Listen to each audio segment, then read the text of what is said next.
प्रधानमंत्री शपथ ले रहे थे, उसी समय उसी दिन पूना की एक मस्जिद से एक बच्चा नमाज पढ़ के जब बाहर निकलता है, सॉफ्टवेयर इंजीनियर जिसका नाम मोहसिन शेख था, उसकी लिंचिंग कर दी गई और सोशल मीडिया में लिखा गया कि हमने पहला विकेट ले लिया है।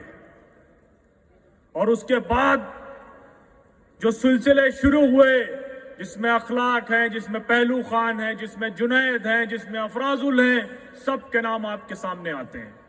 लेकिन हमको और आपको ये बात याद रखनी पड़ेगी कि इस फांसीवादी ताकतों के सामने जो भी हक की बात, जो भी सच की बात और जो भी इंसाफ की बात करेगा, उसको वो छोड़ने वाले नहीं है, उसको वो पसंद नहीं करते। यहां हिंदू और मुसलमान का सवाल नहीं है।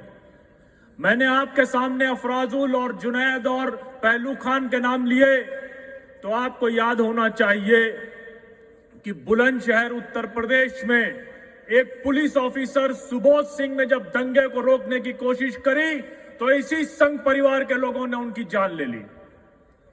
और जिस आदमी ने उनकी जान ली, उसको उन्होंने भाजपा के सिंबल से चुनाव लड़ाया। बाद में जाकर उसकी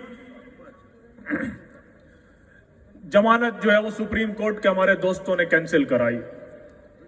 लेकिन इन सब फांसीवादी ताकतों को यह बात याद रखनी पड़ेगी कि हम सब ने कोविड के पहले सरकार के खिलाफ 2 बड़े आंदोलन देखे हैं।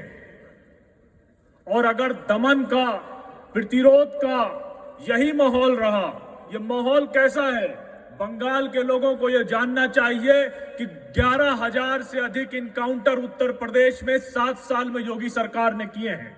इस समय 78,000 लोग गैंगस्टर के नाम पर जेल भेजे गए और वो 78,000 में से 80% पॉलिटिकल एक्टिविस्ट हैं। तो ये सरकार को ये याद रखना चाहिए कि जिस तरीके से उत्तर प्रदेश में 20 दिसंबर 2019 को 23 लोगों को उन्होंने मार दिया।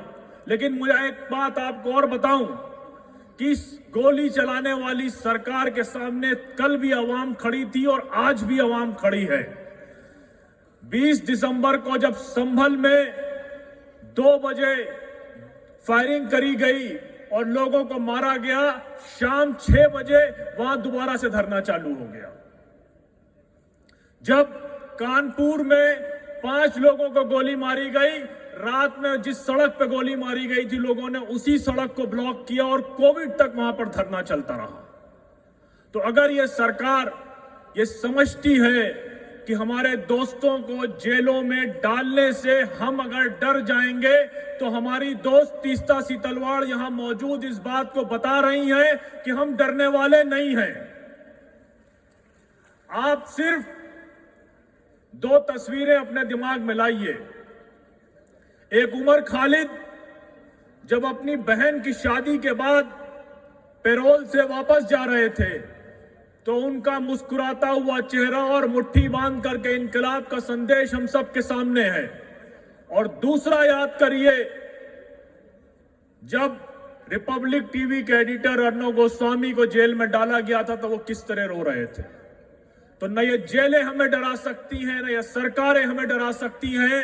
आने वाले दिनों में ये लड़ाई अगर सड़क पर भी होगी, तो हम इस कलकत्ता के लोगों और इस बंगाल के लोगों से ये उम्मीद कर रहे हैं कि 18 सीटें जो भाजपा पिछली बार जीतकर आई थी, उसको 0 में बदलने की जिम्मेदारी आपकी है।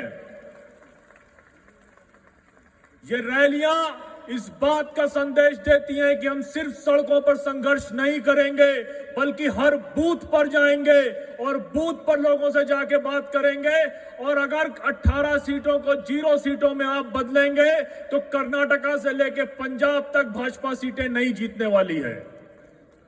तो ये लड़ाई हम सबकी जारी रहेगी। और अगर ये सरकार सोचती है कि मुकदमे लगाने से या डराने से हम सब डर जाएंगे, तो आज कलकत्ता की आवाम ने, कलकत्ता के लोगों ने यह बता दिया है कि न डरे हैं न डरने वाले हैं। बहुत शुक्रिया।